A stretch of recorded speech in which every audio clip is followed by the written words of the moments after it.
We'd like to thank our sponsor, iZotope, the absolute leaders in design plugins for audio restoration, mixing, and mastering. At iZotope.com, you'll find a plethora of tools and suites that will enhance your audio production, whether it's voice, video, podcast, or a full production recording session. Check out the industry standard audio repair tool RX11, the multi-tool mixer plugin Neutron 5, or the powerful Ozone 11 mastering suite, plus tons more.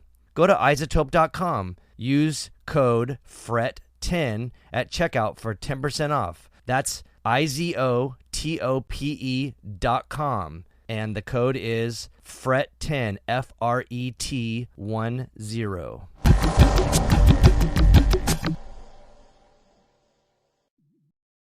DistroKid now also has a motherfucking app.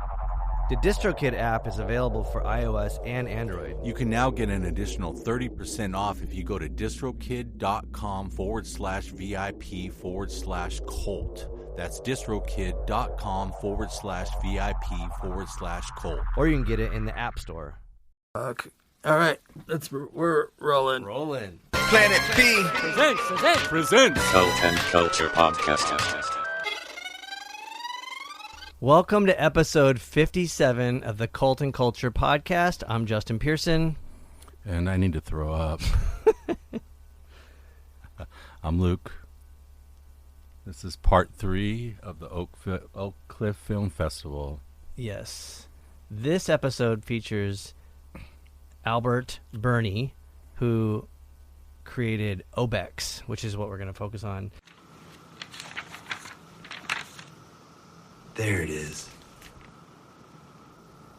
I will draw you with my computer. Looks good.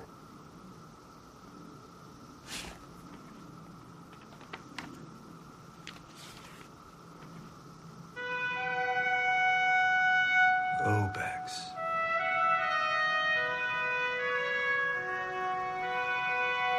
A breakthrough in interactive gaming that puts you inside the game.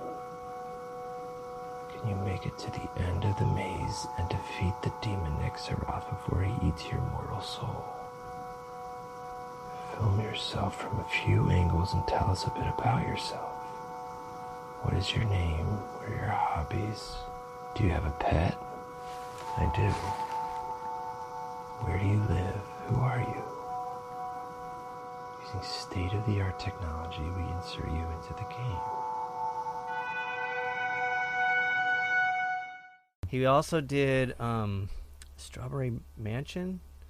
He did a couple other films, but this was like kind of like one of the hot films of the festival that we were at, and it touched upon quite a lot of stuff. It has like this sort of retro Tron vibe, but like super lo-fi that I think a lot of people now in the 25 year whatever decade this is called, that people are trying to like achieve, like trying to like degrade stuff, to try to mimic it with the technology at our hands today. To have like cool retro shit, and can't, and he nailed it. Yep.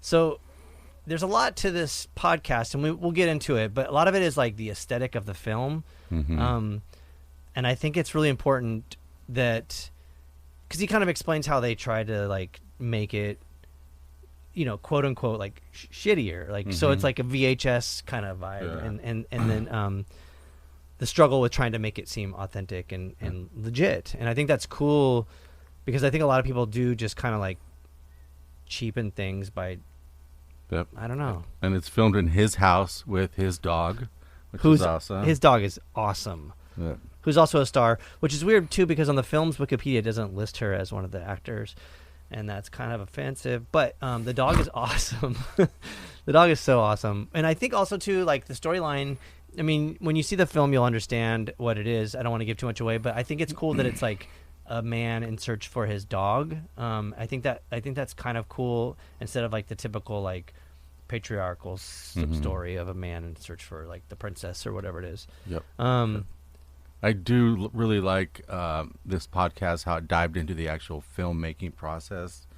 And he, broke down a lot of the techniques that he used.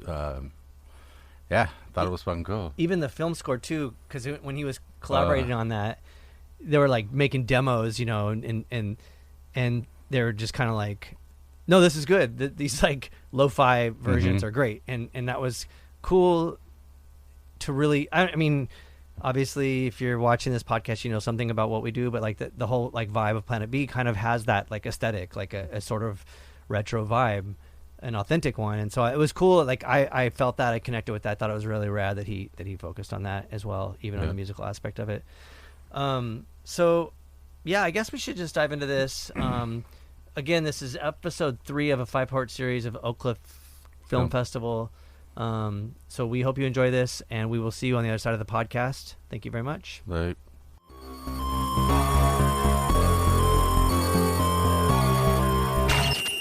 Albert Birney, and from Baltimore, Maryland, filmmaker, musician, just guy. You're a guy.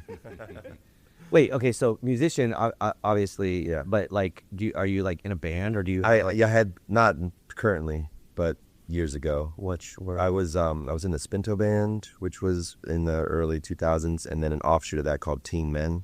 Oh. And that our last tour would have been like 10 years ago now, 2015. Yeah. Put out one record, and now I just make ambient instrumental tracks for fun. And that's still music. For pleasure. I know. What all do you play? I in those bands I played bass and synthesizer. Oh, cool. And then just at home, I'm just 3 bass players again. yeah. Always interviewing bass players. Yeah, really. Yeah, it's funny. Yeah, and that was the first instrument I ever learned on. So there's like I kind of missed it. I don't really play it anymore, but I had like all my keyboards and my MIDI and stuff. I'm still just noodle around. I've always been just like, I just love messing around, and then you start recording and you layer, and before you know, you're like, oh, that's something. Yeah. Put on Bandcamp every couple months. Yeah. That's what we do. Yeah. But okay, well, keep going, because I'd like to talk a bit about your filmmaking stuff. So if you could just give us a background on it. Yeah. I'm this film OBEX is my 6th feature film that I've made, and just been making films for years. I've done 2 that I co-write and co-direct with Kentucky Audley. Those ones are Silvio and Strawberry Mansion. Oh yeah. And Strawberry Mansion played here at Oak Cliff 4 years ago. Do you think that's like your bigger or more like well known? Yeah, Strawberry Mansion's the one that's kind of like broken through a little bit, and that's the one that people are going to come up and say something. That's the one they've seen. Yeah. It's nice because it's now available on like Amazon for free and Tubi. So there's this, It takes. Is that what you mean? Like it took forever to get. Yeah, and it's like finally now anybody can just watch it for free basically. Tubi's pretty rad. Yeah, Tubi's great. I love Tubi. You just find the weirdest stuff on there. And our movie, Strawberry Mansion's kind of like this. They put the government's putting ads into dreams, So it's like this kind of like dystopian, futuristic sci-fi thing, but people are now loving watching it with ads because it like adds a whole other level, So like I saw recently someone did a review, and it was like this really like pivotal moment where it's like shit's going down, and then it just cuts to like an ad for like Geico or something. Yeah. You just like it adds another level, So yeah, Strawberry Mansion, and this new one I made OBEX basically waiting to do the next big one with Kentucky, because it just takes time, and we're asking for a lot of money, and you're going out to these actors, and it takes just like years just slip away. Yeah. So it was like was it during that? I heard the Q&A after the film on screen, but was it like a post or pre in a pandemic thing, like when you did it? Or? Yeah, so we got so Strawberry Mansion, we finished filming in December of 2019. Okay. And then basically, March of 2020 happened, and we just had all year to edit. There was no rush because everything was closed. It was like, it just really was great because we could just take our time. And then OBEX, this new one, I started kind of filming 2021, 2022. And again, because it was just me, we had a really small crew, just me and my friend Pete. Yeah. Oh, just 2 of you. 2 of us. Yeah. Wow. In your house. In my house with my dog. When your mom. Yeah. And my mom. And, it was just like, having fun. But there are other people in the film. Right. Yeah. So the first half of the movie is just me and my dog. Yeah. And then the second half of the film kind of opens up a bit. Yeah. And we brought a couple actors in. Frank Mosley, who's here from Dallas, and Callie Hernandez. And that was great just to be like, oh wow, it's like a little bit more of, you know, an actual movie here. We've got actors, and you know, we had to like, and like the first half of the film we basically made for no money. Yeah. You know, and then the second half we like got a little bit of chunk of barely any money, but something to at least pay the actors, get some food, you know, get some costumes and stuff. Yeah. It was a really wonderful kind of like return to that, making movies when you're young and you're just hanging out with your friends and there's like no expectations, you know. No one's expecting you to deliver any certain type of thing. Of course, you just like find your way through it, and it's pretty joyful. And do you think this one will get to where like the other films were? You know, Yeah. Hopefully, you know, it's the way I look at it. Like they're all kind of connected. You know, the films I make with Kentucker, the films I make on my own, they're all swimming in the same kind of river of inspiration. And so yeah, this one, when it's gonna, Oscilloscope is distributing it. They're gonna put it into theaters in January. Oh, so you're like for pretty far along with it. Yeah. Like, so it premiered at Sundance this past January. Cool. And they were there at the premiere, which is like the dream scenario because that's when it's, you know, packed, sold out house. Yeah. The energy's there. It was 8 p.m. on a Saturday night on Main Street in Park City. Yeah. At the Egyptian Theater, which is like this. You got it. Yeah. It was snowing. You How'd know, you win the lottery for that, man? I kept asking people. No, everyone's like, "Wow, you got the spot," and I was like, "Yeah, we got it." I don't know how we got it, but so Oscilloscope was there, and I think I was like, "Cool." Yeah. You know, they're interested. They saw the potential of like a packed house, how it could play. You know, That's cool. yeah. Well, congratulations on that. Can we talk about the film score? Because I think that's really noteworthy. Definitely. Yeah. Yeah, so it's Deacon, a.k.a. Josh Dibb from Animal Collective, who lives in Baltimore, where I live. And we've just been friends for many years. He's just around. And we'll go to see movies together, and we kind of have a similar, like, we grew up watching the same horror movies, you know, the same, like, The Thing or, you know, Nightmare on Elm Street and stuff. So when I was getting ready to try to figure out how to do this score, I was like, hey, Josh, you want to, like, just get together and kind of, like, do something loose and fast and just have fun? Because making the movie was so kind of low-key, I wanted, like, the music recording to be something like that. So, it was really great. He's got this amazing little studio in Baltimore, and it's, you know, 10 minutes from where I live, and I would just go over there. We basically had, like, 3 weeks where our schedules aligned, where it's like he's about to go to like Portugal or something and I'm about to do this. And so it's like, let's just see what we can do in this like 2.5 weeks here. We'll have the movie on the screen. We'll just like go through all the little cues we need. And it was really fast, you know, like I think he would have loved to Take his time. I heard that in the Q&A. Yeah. I think that's so funny. You can keep going. Sorry. It was just like something where, he would be kind of playing around to the scene and he'd be trying different sounds out. And I said, what was that sound? He'd tell me that's like 37 on the keyboard. And I'd write that, you know, and then it's like, I know that. You know, and then you go a couple more and you're like, oh, 45. Okay, cool. And then you start playing a melody and just kind of like let him try something and keep going. And then all of a sudden, like, stop, that's it. Like, play that back, record that. That was it. And he's like, okay. And then I think in his mind, there was always this idea that maybe some of them would be demos that we would come back to. But it was just like, we've got deadlines, you know, we got to hit these deadlines. So let's just, if we have time, I always told him if we have time, we'll come back. But we never did. Were you trying to go for like well, you said low key, but I think lo-fi, right? Like, and you don't want to overproduce it, and like exactly, you want to match the vibe or whatever. Totally. And there's, you know, that thing in music, the demoitis, when you hear the demo and you're trying to recreate it and it never approaches what you've got that first time. And that's kind of how the movie was made. There wasn't any like stopping or looking back. It was just like, we've got 5 days to shoot the first half of the film, you know, and let's just make sure we get enough, you know. And I think eventually he kind of came around when he saw the final film and how I'd used the music and put it, you know. That's cool. Some cues got moved around a little bit, like he thought it was going to be here, and I realized it played better right here. But it was a lot of fun. It was I love just the editing, the post-production, the music, all that is so different from like the shooting, which is like so much stress of like, what if it's gonna rain today, or you know, like we're gonna run into all these problems. But by the time you're in the studio, just like playing around with synthesizer sound. It's like just so cool. Were you originally going to do it by yourself?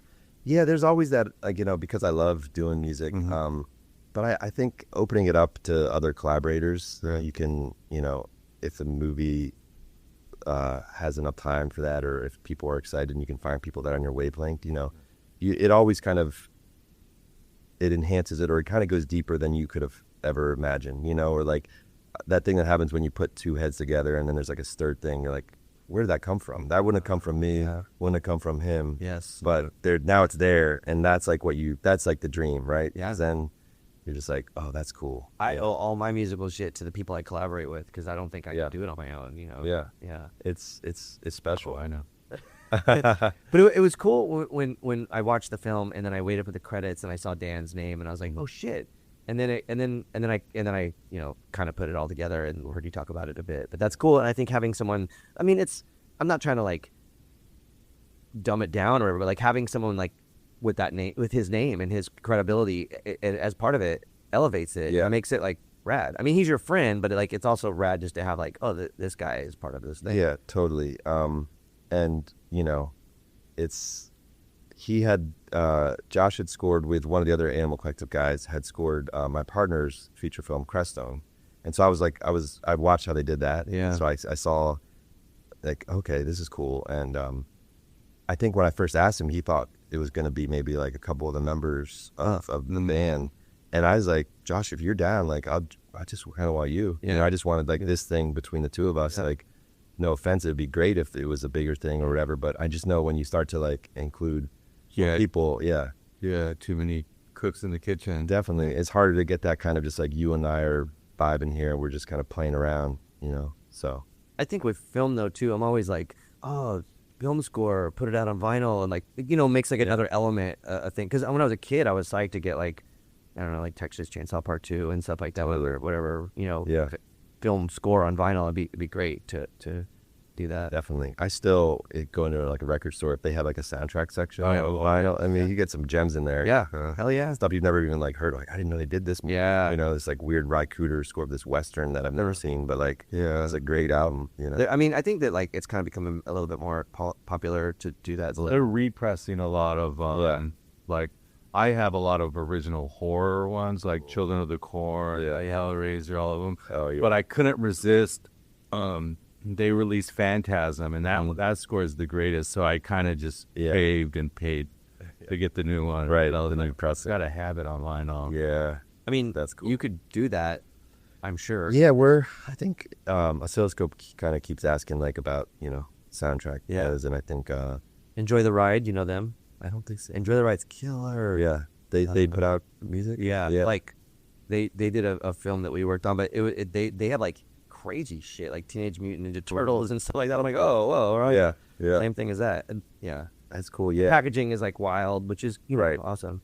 Because there's so much the aesthetic in your film, the vibe is like really a driving force. So I think you could probably match that. Oh, definitely. And we have plans to try to make a video game to release too. Because the movie is all about Can you want to explain that? It's the movie is called OBEX. It takes place in 1987, and it's this character that I play who's just kind of a shut-in, and he has this old computer from that era, this old Mac, and sends away for this new game called OBEX that is going to be the most state-of-the-art type computer game that puts you in the game, in 1987 ways like you're supposed to film yourself and then you send it away and then they send the game back, and he gets the game back and turns out it's just really bad, and so he kind of like ejects it and stops playing. But then stuff starts happening around the house and kind of that like, are we still in the game or where's the line? And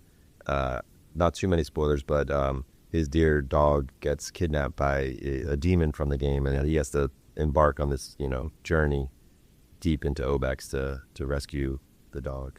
That part in itself, I love dogs, and I was just like, oh my god, the dog. Yeah. I really This movie really started kind of like, the first seed was because we got a dog, and it just kind of changed my life. You're just like, because I grew up with family dogs and cats, and I'm a pet person and all that, but like never had my own dog. Where you're just like, this is my baby. And it was like that weird thing where I was like, I thought I was always a cat person, but maybe I'm a dog person, you know, like I think this dog has like taught me how to love, you know. Yeah. And, Oh yeah, they make us better people. and yeah, totally. And like gets me out of bed and gets me on walks and just the innocence and, you know, all the things that everybody talks about. I'd heard for years, then all of a sudden it's like, oh, I get it. Yeah. You know, and it's She's a great actress too. oh, yeah, she's incredible. She, Pete and I were always joking, like, because it was just the two of us in the house, so it wasn't too hard for her because she was just kind of hanging out. But she'd be like upstairs or something, we didn't know where she was, and Pete and I'd be setting up the next shot.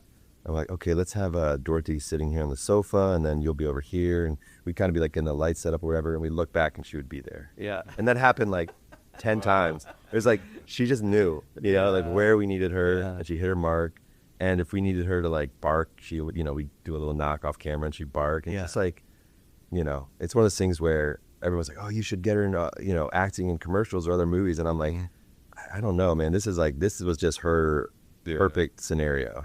Like it was with her dad and in her home, and you take her out of that and she might be just like, you know, biting people or pissing and shitting everywhere, and just like she's not a trained Yeah. you know. I mean, probably she should be pissing and shitting if she's gonna do it. But Yeah, right. I think it was really cool, and it was very special. And I mean, the film is great, but the dog element really like sealed the deal for me. I was like, God damn, this is great.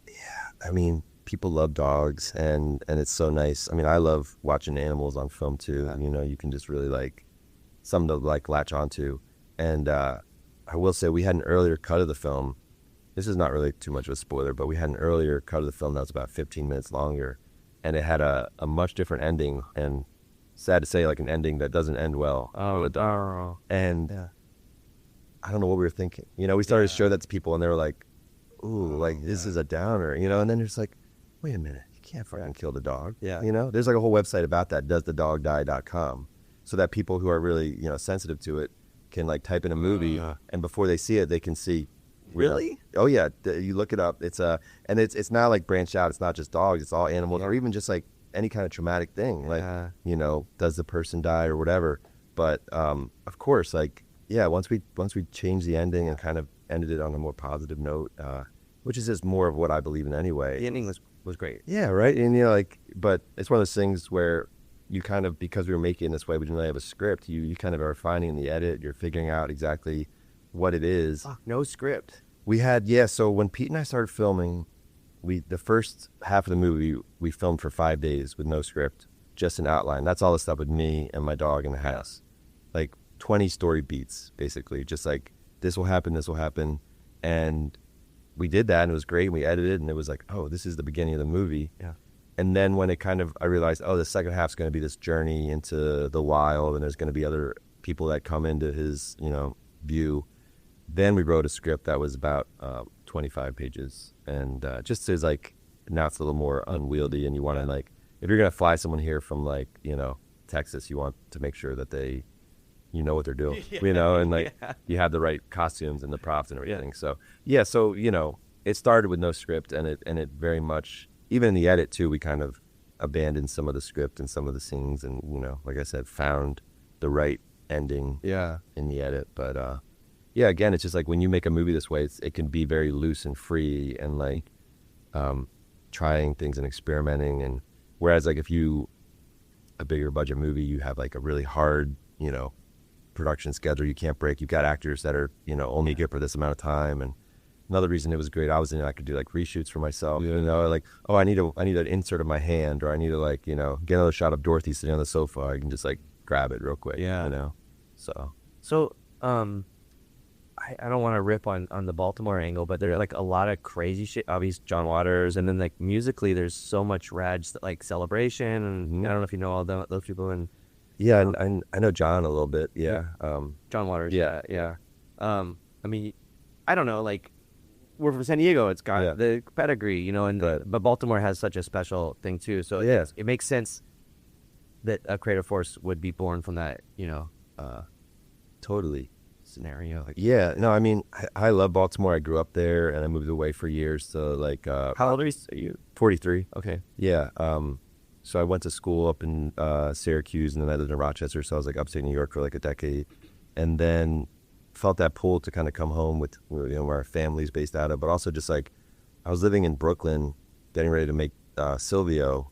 Kentucky and I were, and it was just going to be so hard to do it in New York with like the permits and the costs and all of it. So that was like, oh, we could do it in Baltimore, and it's going to be a lot cheaper, a lot easier. Yeah. So I moved back 10 years ago to Baltimore, and just it was like, oh, this is it. This is home. You know, I can do my thing really, really cheaply here, and you know, I was able to like buy a house, and I taught film for about 5 years in Baltimore and animation, and you know, it's I you know, the way I always think about it is like making film or making art can be so difficult, you know, or there's like especially film, you're like kind of doing this insane thing. You're like going against the rhythms of the universe. You're like stopping time. You're like, you know, you're getting this crew together to do something that's like, is really weird, you know? And so as many like obstacles that you can kind of like bypass, or like, you know, in Baltimore, we didn't have to get permits to shoot in a supermarket. We would just go and ask them. They're like, yeah, come on in. Oh, yeah. It's like, whereas in New York, you got to like pay, you know, thousands of dollars, or you find this paperwork, or talk to this film commission, or all these things that are just like adding extra levels of stress and time and money and all this stuff. So it was like, at Baltimore felt like, oh, I can do the thing I love to do and do it in a way that's not as difficult as other places to do this, you know? I mean, not to riff on John Waters too much, Yeah. but that's probably how he, like, if he didn't have that freedom, you know, you have 100%. Yeah. And he's still, you know, he's still around. You still run into him at the bar, at the movie theaters and stuff. He came to our Christmas party the last 2 years, you know, which is like, I was going to his Christmas party for years, and he stopped doing that. But like, just to have him come to our party and just, you know, really be engaged and talk to all of our friends. Yeah. And, but yeah, he kind of, you know, him and Lynch started the Midnight Movie, you know, like they were doing their own thing with Eraserhead and Pink Flamingos, where you can just feel that they are their, you know, their own creative forces doing it their way, you know, and it takes years or whatever. But that, I think, is still, you can feel that energy in Baltimore, you know, with the musicians too, and other filmmakers. And yeah, it's just like, I think for a city to like, it's still, I think John calls it, it's like one of the last like bohemian places, you know, where you can still, much. Yeah. And I think that comes through in art. You know, you hear these stories of like New York in like the 70s, and just like, yeah, like artists could live there cheaply and make their shit. And, you know, as things just change and, you know, for better or worse, like it gets harder to do. That's crazy, because I feel like maybe that shift has happened, because obviously New York is brutal. Yeah. But even like in San Diego, I've been tripping out because there isn't house shows anymore really, and stuff like, you know, so people, but maybe that doesn't happen in most places, and maybe people have to reinvent like the way to do the term DIY or whatever you want to call it, you know, like the underground stuff. Even like in Logan, it had a scene really quick, and they just came in way with all the businesses. Yeah. It's like brewery Gentrification. Right. Now they go to I mean, Baltimore's got that too, where you're like, oh, I mean, they have Johns Hopkins is like that's the university, buys all the like real estate, and they're just like, at some point they're just gonna like own all of Baltimore, you know, and that's a whole thing. But you know, there's still these pockets of it, and I think compared to New York or other places, and you know, so before I lived in Baltimore, I was up in Rochester, New York for 5 years, and that was one of those places too where I had like a part-time job working at a movie theater, and I had enough time and money saved up just from that job to like have another studio and to make films and build sets. And all my friends in like New York and LA would be like, what are you doing in Rochester, you know? Yeah. And they're all like working really hard. Yeah. And they're like barely have any time to do their own thing. And I'm like, I'm thriving up here, you know? Yeah. And they'd come and visit, and they'd kind of understand. They say, oh, okay, I see what you got up. Because there's space or freedom. Space and freedom, and just, again, like the cost of living so low. And it's just kind of like these little hidden gems, these little cities where you can, you know, do your thing. And that, for me, I'm like, I always have to be doing something, you know? Like, I have to be following some creative road or path or whatever. And it's nice, when you're living someplace that like allows you the freedom to do that, you know? And it's also like in my 20s when I was up in Rochester, I realized like, oh, I need to have jobs where I don't like bring them home, you know? Like, I just have to work or like at the museum front desk or like at the movie theater, and I get there at 7:30 and I lock the theater at 11:30 and it's done. Anytime I got a job with maybe a little more responsibility or like, oh, this is hell. You know, like, But what do you mean? Now it's home with you all the time. yeah, I know. Well, you know, It's filmed in your home. yeah, it's funny. It's yeah. I mean, again, I taught for a couple years, and that was that I could do that up to a point if I was doing like one class a semester. What were you teaching? I was teaching film and animation. Cool. And it started with just kind of one class, and then I did 2 classes a semester. By the time I was doing like 3 classes a semester, you're just like, what am I doing? This is too much, just the needs of the students and the emails. And, they're always like, What do they do? they're just, they're just like, oh, another, like, if any of my former students are hearing this, I love you all. But, it's like, sometimes you're just like, oh, don't bother me. Please don't bother me. Yeah. That's crazy. So it's weird that, because you're talking about anime, and there's I guess it's not, I'm fucking stupid, but it's not anime. It's what Animation. No, but I mean the stuff you added to your film, like Yeah. the A lot of, it's not CGI. What is it called? well, it's just like VFX, visual effects, and like, I mean, there's some computer stuff in there, and this movie especially, I really love when you can feel like the handmade element, and even if you're still shooting digitally and all this, but like treating it almost like you would treat old 16mm film, where you're like kind of going through frames, frame by frame, adding texture, just like making it shitty. totally. Yeah, And that's I don't mean that in a bad way. No, Okay. I know exactly what you mean. And people will come up and say like, that's so cool, and like kind of like lo-fi effects. And I'm like, and they're like, I haven't seen that in a while, and I'm like, yeah, that's why I love doing it, because now everybody's doing the really slick CG, computer graphics or whatever, and I just watch that, and it, like, if I can tell that it's computer, I just kind of like check out, it like doesn't feel real.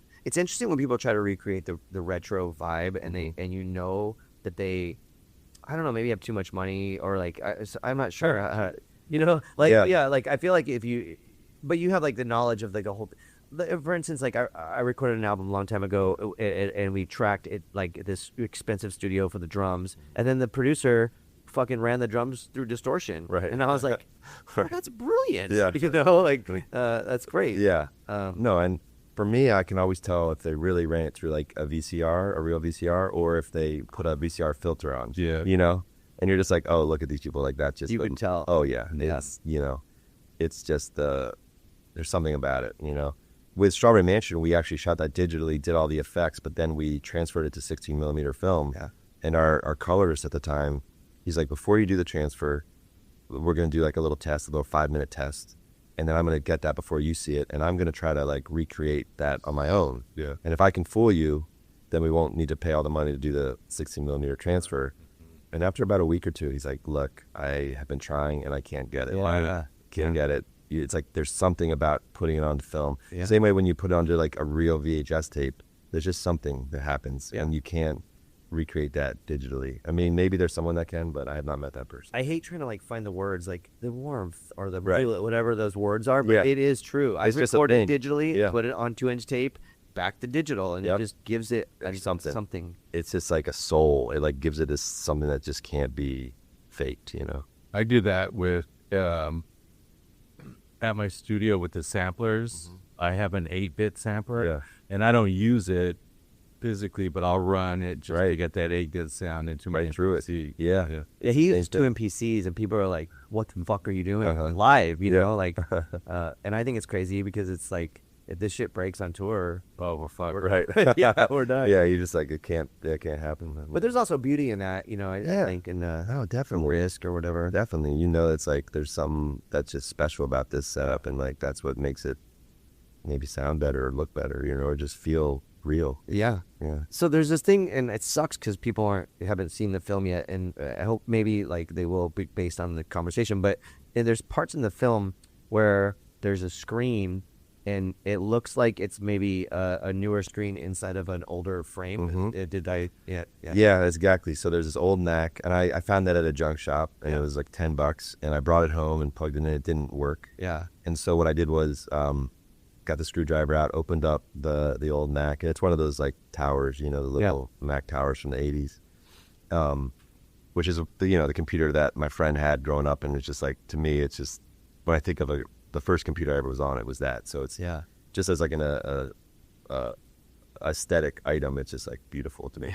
Anyway, so I like opened it up, gutted it, and I had an iPad, and I just like I took the cover off my iPad and just slid it in, and it fit perfectly. Whoa. And I was just like, Wow. oh, this is cool. Okay. You know? Yeah. So, yeah, it's just an iPad, and it like, you know, and then when I put the cover of the computer on it, like didn't quite fit, so I put some like masking tape over it, which just looks cool. Like maybe my character kind of was doing some DIY stuff to his computer, and, you know, adding things. But yeah, once I figured that out, that was kind of like the game changer. I was like, okay, so I can now animate these screens that my character's going to be looking at. I can get all that beforehand, figure all that out, and then have it play like a QuickTime video file on the little iPad, and then, you know, once I hit play. And So when you were filming, it was actually playing in real time. Real time. There's only like a couple shots where I had to add it later because we didn't know exactly what it was going to be on the screen at that point, or we needed to change something. Yeah. But I'd say like 95% of the time it's like an iPad. So, because, you know, there's that thing again where oftentimes you can tell that like, oh, that screen wasn't filmed. They like inserted that screen later. You know. Oh yeah, when they put it on top. Yeah. Because I was trying to see how that happened in the film. Yeah, in post-production, they're like, oh, they just shrunk that screen down. They put it in there. It doesn't quite fit with the lighting, or like something about it is wrong. Yeah. And I always notice that in movies. You know, I'm just like if I'm bored in a movie, or if I'm just kind of like, oh, that's really on the screen and that one isn't, you know. Yeah. So I wanted to try to do as much of that as possible, just to get real. But some of the like there was a shift towards the end of the film where it kind of went all out. Like the like I don't know, the editing got like I don't want to use the wrong words, but like it seemed like way pro, where before it was trying to be like 80s and gritty, and then I was like, whoa, shit. Yeah.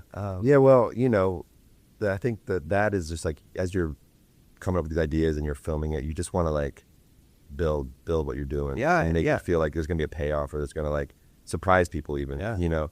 So yeah, it was definitely like the last, you know, 15, 20 minutes of the movie, we're like, let's try to go as big as we can. Yeah. Still, because it's a very small crew, we can't go like super, you know, Marvel big or anything, you know, but like. Yes, but it was not like whatever the terminology is, like Commodore 64. Yeah, right. I was Yeah. like, oh shit. Right. There's a part where you're like the digital version of you, and right. I don't know how you did it, but it wasn't like physical. It was like, yeah. Right? I don't know. So that came about. That's a cool story, because this film, there's this great program in Poland, in Wrocław, that like it's American Film Festival, but they take in progress films. So we only had the 45 minutes done, and we submitted it, and then they screen it, and they screen like 10 minutes or 20 minutes of your movie, and these Polish companies are like watching it too.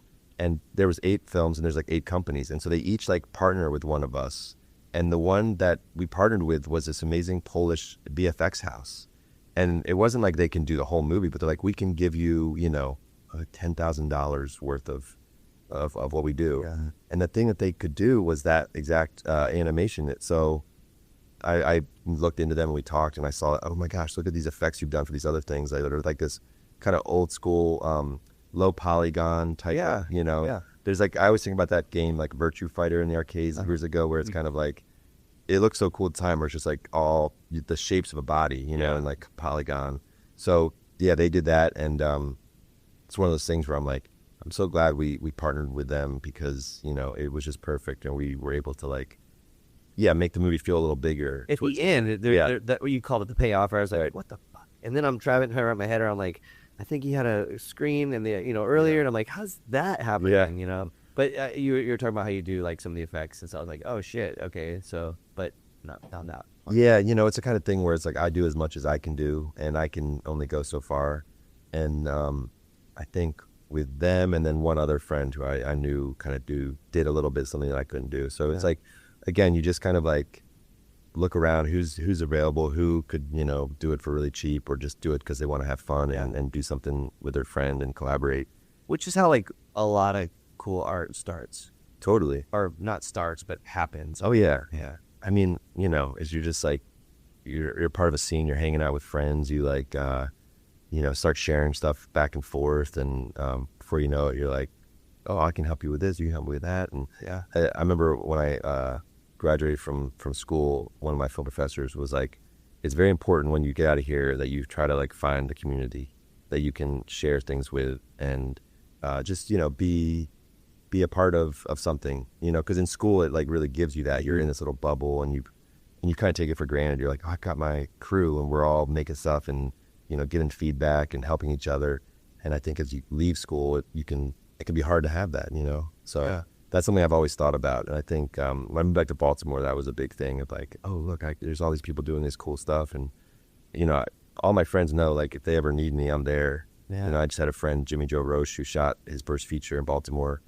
And I showed up a couple of days on set just to help out. You know, I wasn't getting paid or anything, and just to help him out. And his final day, he had this like giant prosthetic jaw. He's like, "Will you come and like puppet that?" And I was like, of course I will." Yeah, you know, like I'm the guy. Yeah, you know. Yeah. The payout's always cool when you're like not doing it because you're like, I need to get paid. You know, you're just like, I want to just make cool art, and then there's another level. Another level of payoff. Yeah, and you know, it's like that eternal thing where you're like, well, I want to try to make a living doing what I love, right? So you're hoping for that, but you're also like, but I also just want to make stuff and to help people make stuff, and you know, sometimes, and I think if you're doing it, you know, for love and for like the joy, the other stuff can come from that. Like it'll lead out, like this film OBEX, which is now, you know, played Sydney, Australia, and Sundance, and we're going to Munich next week to show it. You know, it's like it was made just for fun, and now it's got a life, and whether that's coming back to me, you know, with monetary gain or just like, you know, experience, it's worth it, you know. And it's like you put those films together, those experiences together, that's your life. Yeah. I think that art just gets fucked when you put a dollar sign, you know, like I think.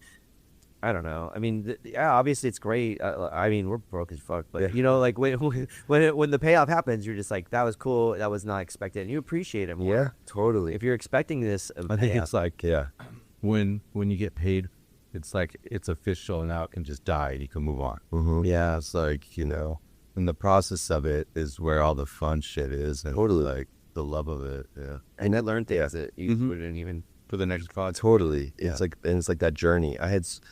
So many of my students were always like, you know, they had these like big ideas, and they just writing these like scripts that were just like so massive, and like, you know, it was just a hard thing to be like, look, this is great and all, but like what can you write now, or what can you film now where you are with who's around you, and what are you like passionate to say in this time in your life right here? Yeah. Instead of like, I'm just gonna make, you know, a Scorsese movie, or like, you know, there's like, listen, like you gotta just start here. And also the other thing, I don't know if you all kind of music, but it's like people get so hung up on like, so many of my students would get hung up on like the cameras, the gear, you know, and I'm like, oh, it doesn't matter. It doesn't matter. Yeah. You know, like you gotta just figure out what you're saying, what's your story, and you know, what's the passion, and if that's coming through, it doesn't matter what camera you're using, that is so much like music. When I see someone, they're like, they post like all their guitars. I'm like, I got two. Right. Or like, hold off, I'm waiting for this guitar to come. Right. Once that comes, started the project. Yeah. What the fuck? I got one guitar bass cabinet that I got. My mom bought it for me when I was 15 years old. I still fucking use that. Yep. You know. Yep. It works. It works. Yeah. I mean, my camera is 15, 16 years old, and everyone laughs when I mention what it is, but I'm like, this is what I use, and this is what I know, and you know, until it breaks, I'm just gonna keep going. And not a diss on those people, but it's like, you're gonna bag on me for having this thing that's a little outdated or not the newest of the new, but like, what are you doing? It's pretty crazy. Yeah, and you know, at the end of the day, it's just, I think because they don't know what they want to film or what they want to say. Yeah. So it's easy to just like think about that technical side of it, which is fine and everything. But as a teacher, I was always like, look, you got to start. What's the story? What's the thing that's inside of you that needs to get out? Yeah, you know, because that's what you need to be filming now. So what do you think about the film? Like, I again, like, no one's seen it yet when this airs, but like, I really was, I'm a kid of the 80s, you know, a product of the 80s too, and so all of that resonated with me, and even like the sort of like the scenes where the map, you know, is like, I think you said it was like Zelda or something. Yeah. You know, like those kind of things. But like, what? This is like maybe a dumb question, but like, what brought you to that era or totally, or whatever? Totally. I mean, you know, I was a kid in the 80s, born in 82, you know, so I just grew up with all these video games, all these movies. And one thing specifically that brought me to 87 in this film was the cicadas. So in Baltimore, there's this 17-year cicada brood, these bugs that come out of the ground. I remember that in 87. I remember it in 2004. Yeah. So it's like my life is punctuated by these moments with this bug, you know. That footage was great while they were coming out and stuff. And that's just in my backyard, you know, with my camera. I was wondering if it was like B-roll or some other thing, but Most of that is stuff we just were shooting. Wow. That was the summer of 2021 is all the cicada stuff. And that was even a year before we shot the rest of the movie. So you were just like filming. I was just like, this only happens every 17 years. I got to document this. Holy shit. Because it's wild, you know. And I just love, you know, I film stuff and not really know where it's going to go yet, but you've got it. You know, like the worst thing is to feel like, oh, I should have filmed the cicadas. Now I got to wait 17 years, you know, like it's like, so yeah, that just like kind of helped me settle on, okay, it's going to be an 87. And then also like this cicada, like sci-fi element. Oh yeah. Super weird. Oh yeah. They're these little aliens that are just like underground waiting to come up. And then they come up and a couple weeks later, they're gone again. You're just like, what was that? You know, like little aliens. Yeah. And so 87 was just, okay, that's going to be the year. And then, you know, again, I found these computers. So I'm like, there's the computers. And a friend said, hey, I'm getting rid of all these VHS tapes. And I was like, well, I'll take those. You know, you just kind of like, it started to build the world a little bit. But then the stuff with the map in the second half, that all came about because in this longer version of the film that was 15 minutes longer, it got just like boring in the second half. And, you know, I realized like video games are not boring, you know? Yeah. Like, when you're like journeying in a game, it's fun. Yeah. And it's like, how come this doesn't feel like that? And that's when I was like, oh, it's got to be like a montage. It's got to be like, no more talking as they're walking like this. Just get some music going, do the overlay with the map. Yeah. Just make it exciting. And we looked at like, I forget which Indiana Jones, maybe it's the first Indiana Jones, but when he like, you know, gets in the plane to fly, you know, they do the map overlay, you know, and you're just like, we're just traveling through the world, you know, and it's like, let's just do that where it's like, exciting, you know. It's cool too, like because you know at the end of the video game, it's like the whatever saves the princess or whatever it is. Yeah. So you know, there's just it was very like heartwarming, I guess, where you realize like, because in the film he asks the guy with the TV on the head said what would be heaven, right? And he said at the beach with and then the fact that you guys were at the beach, you and the dog, that was such a it was great. It was just cooler than like you saved the dog. Right. It was like you like it transcended. Yeah, and you like learn a lesson from the game that you then apply to your real life. Because right, I think like the films that I love the most are like you feel like okay, the character's gone on some kind of journey and come out the other side and they've learned something, right? Yeah. You know, it's just like whatever that is for Connor in this case, it's like go outside. You know, like, like go outside with your dog. That's like, why, because he did go outside with the dog, but he wouldn't open the door for the neighbor. Yeah, he kind of like he's got his little backyard scene, but he's kind of a total shut, and his neighbor brings the groceries, and he plays this video game basically that like, you know, again, not too many spoilers, but it doesn't really matter. But you go on this journey, and you're like, is this the game or is this him in this weird, you know, middle ground or whatever? But at the end, he realizes, oh yeah, I've beaten the game, and that was great. I rescued the dog. And then he's just sitting there playing the game, and there's his dog next to him, and it's like, let's go outside. Yeah. You know, what was the lesson of the game? The game shows him winning and going outside, so then he brings that into his real life. And, you know, then you feel this. And again, this wasn't the ending originally. You know, the ending got way more kind of experimental, and it ends in this, like, weird middle ground of, like, what's real and what's not. And the dog is gone, and you're just like, okay, this is a thing, you know? But I realized, like, I don't know. I love like Back to the Future. I love like movies that are very, you know, like uplifting and just, you know, really, really tight. And like, I also love experimental stuff. I love it like Eraserhead, and where it's a little more open ended. But I think at the end of the day, I want to like leave the viewer kind of feeling good. You know? Life right now is so shitty, and like there's so much going on in the world and on the news. And like when I put on a movie personally, I kind of want to be transported and kind of like lose myself for 90 minutes and just go on an adventure or something, you know. So well, when I saw the film, I just fell in love with the dog. Yeah. And if she wouldn't have made it, I would have just said like, fuck that guy. We wouldn't be talking right now. Yeah. You're like, oh yeah, we don't need to do a podcast, we're good. Yeah. No, that was a real big lesson when we started showing that first cut around. And then it was almost like it hit us like lightning bolts, like, yeah, what are we doing?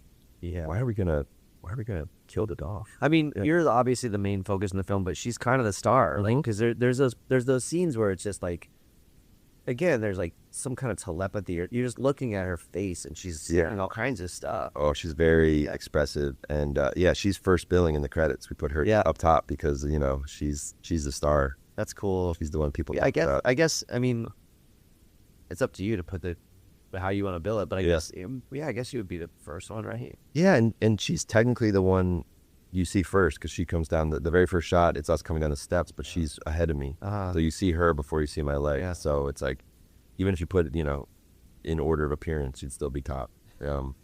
But it just felt right to and again, the movie, she was kind of the muse. Getting her kind of was like, oh, I'm gonna make this movie now, and it's this horrible, sad thing that dogs and animals don't live as long as us. Yeah.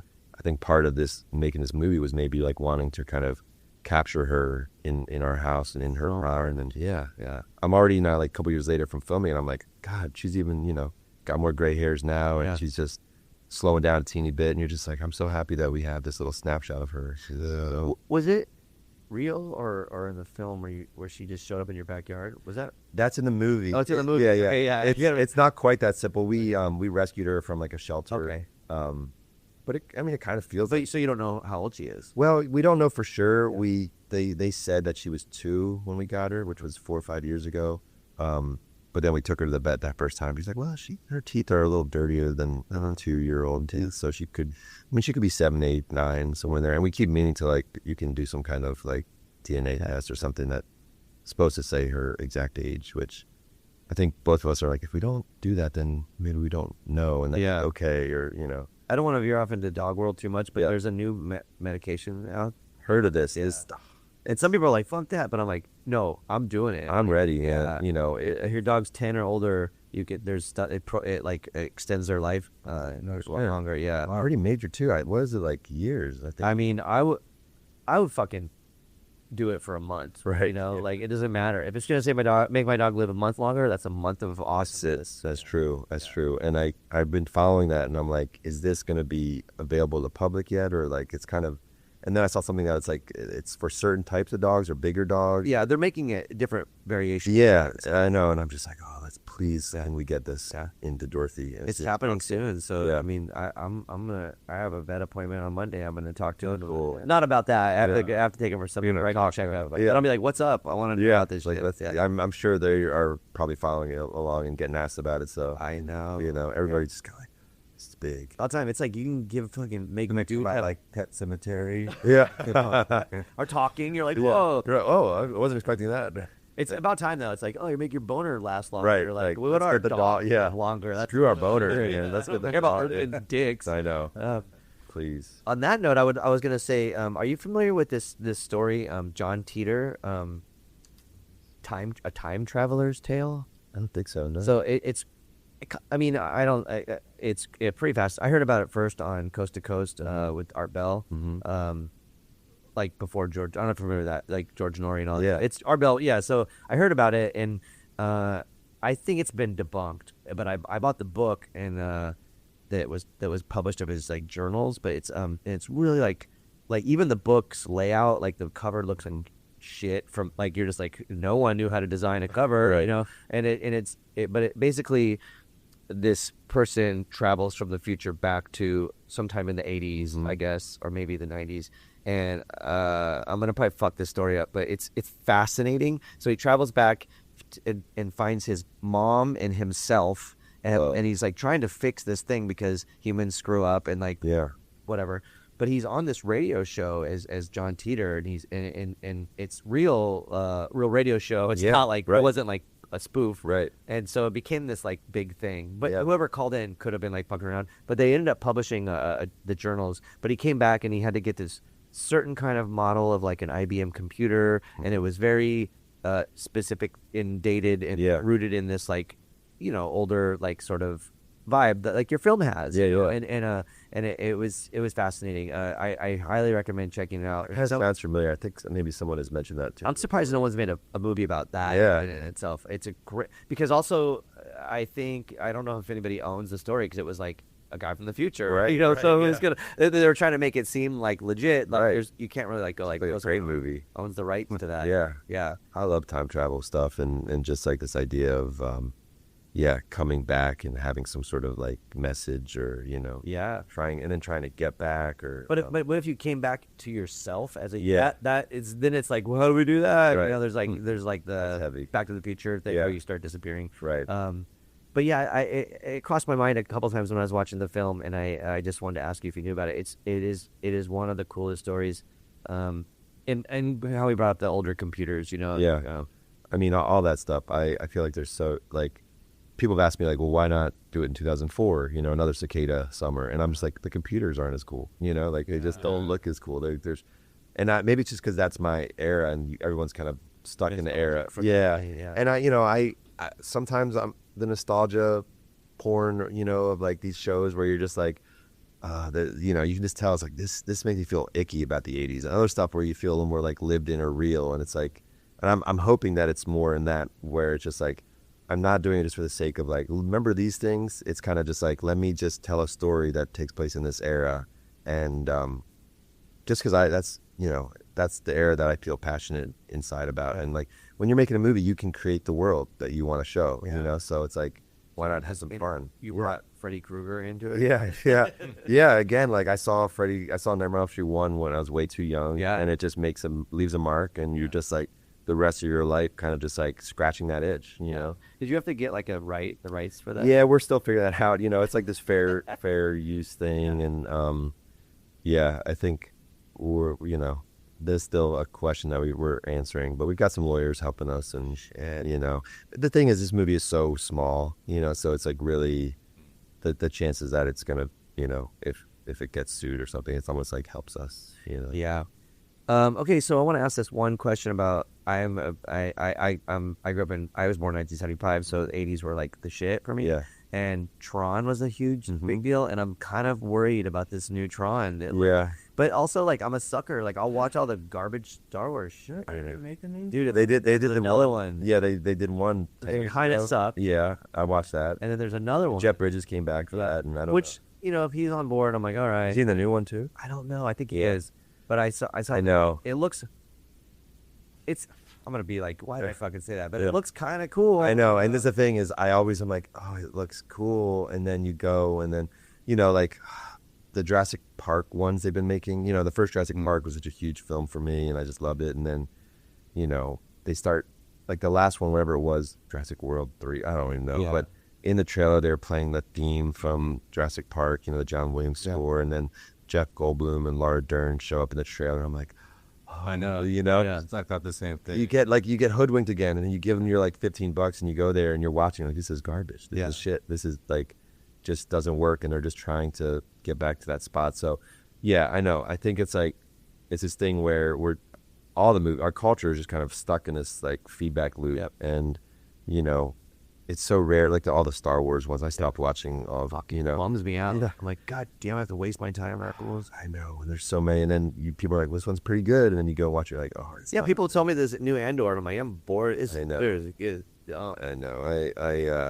Yeah, it's a weird time, and but we were talking about like the when you have all the money, and I'm like. So this new Tron one, obviously there's just like a shitload of money, and it's just insane. I feel like if they were just be like, make this movie, there's no budget, you got to use all this vintage gear, and then it will fucking be killer. Yeah, And it's like they just are afraid to do that or something, or they're like they don't even care about making something good. I think that's also part of it now. They just know they can make garbage. A bunch of dipshits like us that are gonna go watch the movie. I know, because we're. I know, and I think about that. I'm like, I need them better to do. Yeah, I need to stop giving them my fucking. I got a lot of things better to do. I'm still gonna fucking watch that Tron. I know, because they know exactly just what little buttons to push that get us. The little. Yeah. If someone was like, yo, we hired this new guy, and he's using all this vintage gear, and he has no budget, I'm like, fuck, that's gonna be great. Right. Yeah. I know, and that's like also you're like. These were all original stories at one point, right? And, someone gave them a chance, and, they had limited budgets, and they made incredible things, And you're like, it's so rare now to get these original stories where you're just like, it's all connected to these other franchises and these other, IPs and stuff. You're just like. But I was wondering, like, how you got in your movie, how you got into the game, because then I would think that's why Tron came up, because I was like, oh, and then I was thinking like about the Tron thing, and I remember seeing Tron as a kid in the theater, and I was like, that's how he got into the game. It's just weird. I don't understand it. And then I was like, how'd he get out? Right. And then they do the second one. You're just like, this is fucking crazy. Yeah, I guess I don't think, because we were kind of figuring it out in the edit too of how to get in the game, it was kind of just like at one point there was no transition. I was just in. But with this one, we're kind of like, oh, he's in the forest. There's the computer. He's looking. We're seeing into the computer, and then we see him digitized in the computer, and then we see him like live action and what was there. So it's kind of just like, because the whole thing is like, is it all in his head? Is it the idea of like when you play a game, you enter into that world in your head, you know, or you're immersed into it and you get lost in it, and like you lose 4 days because you're just like so in the game. And what does that look like in a film to show that? And you know, it's like he's not maybe actually in the game. It's more of just like we're experiencing the second half of the film is his experience of playing the game and just kind of like getting lost in it. And every once in a while I have a lot of hidden little Easter eggs. Wait, so that's really this. Well, you know, I don't want to like, that's one No, we don't want to interpretation. dig. Yeah, I mean, like if someone comes to me and says something else, that's cool too. Like I love people's interpretations of a story or their own, you know, way through it. But for me, that's kind of how I look at it, or I made peace with like what's actually going on in this. And there's like, no one's brought this up to me yet, but there's moments in the second half of the film where I hide the little mouse cursor, like the Macintosh cursor. Yep. You know, just to be like, this is, you know, just to remind you, like this is him and his computer, you know, is playing here, and what we're seeing on the screen is maybe what's he's thinking in his head, or what his way through it. Yeah. You know? Again, that's one interpretation. Because it would have been like, what was the character with the TV on his head? Yeah, Victor. Like what? Like if like at the end, like Victor comes out into the real world, Right. Like how did that happen? Right. I mean, He have you a know. social security card. Like, Yeah. ICE is gonna get him. Right. You know? I mean, and that's, you know, and that you see that sometimes where it's like a little wink at the end, like it wasn't a dream, or it wasn't, you know, it was like, what is it? And that's cool and that's fun. And I, you know, maybe there was a moment where we're like, should we do something like that? Or like, do we see the little mouse cursor at the very end when you think he's back in the real world and he's still in there somehow? But ultimately, I don't know. I wanted to give the people, I'm going to give anyone watching this like an ending, you know, where it's just like, he finished the game, he goes to the beach with his dog. Yeah. He's made it. It's you know? cool. Yeah. It's cool. He's out of the screen. Yeah. You know? Oh, yeah. Well, that was great. I really appreciate you and what you did, and I think if people get the chance to see it, they should definitely check out all your other work. Yeah, thanks. Yeah, OBEX, hopefully it'll be in theaters in January of 2026. Okay. And then probably online soon after that. So probably a long time after this is airing, but you can come to this podcast and it's, you know, post January 26th, and look for it online, and, you know. Well, but also like all your other work, you know, Yeah. and like get like, I don't know, maybe there'll be some kind of like Hulu or whatever, you know, like Tubi algorithm that'll stick, you know, and they'll be like, it'll tell you to watch this when it comes out. So, Yeah, all my other shit's online, and yeah, thanks. This has been great. You're awesome, man. Yeah, Cool. yeah. Thank you so much. Thanks, Todd. Cool. Yeah. We're back. We hope you enjoyed that. This podcast was pretty rad. It was such a good time to go there and meet all these directors and do this stuff as part of the film festival. I think it was, for me, like primarily in the music realm, it was very eye-opening in the music in the film world, and I think that was cool to experience that and to kind of link up with people and see all the similarities to how film stuff happens and film fests happen in relation to music. So it was cool. And again, we want to thank Albert for being on our podcast. We want to thank everybody at the Oak Cliff Film Festival for, you know, being awesome and welcoming us again and letting us be part of the thing. So yeah, I guess that will be it for this one. Thanks to our sponsors. Thank you to all of our sponsors. You guys are fantastic. I'm not going to thank Andy or Becky this time. Yeah, and we really appreciate you for supporting the podcast, for, you know, checking it out, watching it, and please tell your friends and family and people you don't like that we have this and to check it out, and we hope you enjoy the next episode. We'll catch you soon. Bye. See ya.